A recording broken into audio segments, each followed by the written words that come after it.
Hello everyone, Suzanne Knabe-Nicole here from Police Science Doctor with your weekly dose of police science snippets. It's number 293 this week, which means that for 293 weeks, every Tuesday, you've been getting 3 science snippets, which are extracts, golden nuggets from academic research articles published in the fields of investigative psychology, evidence-based policing, police science, etc. So I try to find 3 nuggets of information that I hope you can put to use straight away. Something that is applicable, something you can start thinking about straight away, something that is tangible and practical. So the first snippet for this week is about anti-profiling training.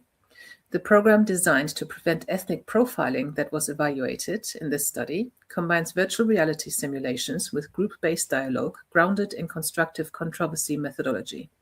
It was found that one-time training was primarily effective in increasing knowledge and improving psychological safety.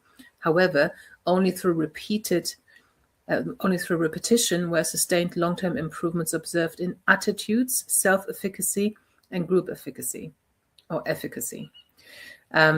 This article is open access, which means you can click on the link that I'm sending to everyone who's already on the Police Science Doctor email list, and you can read the entire article of the study. So even just one session already has some benefits when it comes to improving psychological safety and knowledge.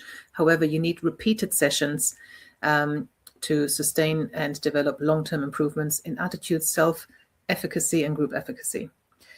The second snippet for this week, and by the way, all 3 of them are open access this week, which is great. Click on the link on the email and you can read the entire article. The second one is about heat and gender-based violence.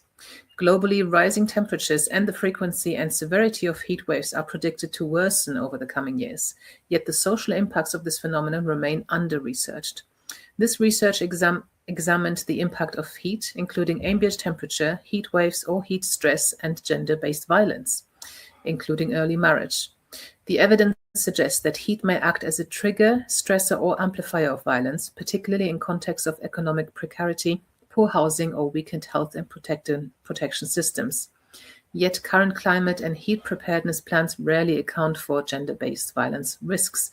So everywhere where heat is an issue, more frequently than in the sort of Western northern states, have this problem a lot more than the other ones, the other countries where you only have these heat waves in the summer, but this is something that is going to require increased attention. And the third snippet for this week is about controlling shootings. Shootings are highly concentrated among a small number of people, places, and times, following a power law distribution in which a small share of offenders and their networks account for most harm. It was found that modest increases in sanction certainty for high-risk individuals can substantially reduce shooting victims citywide.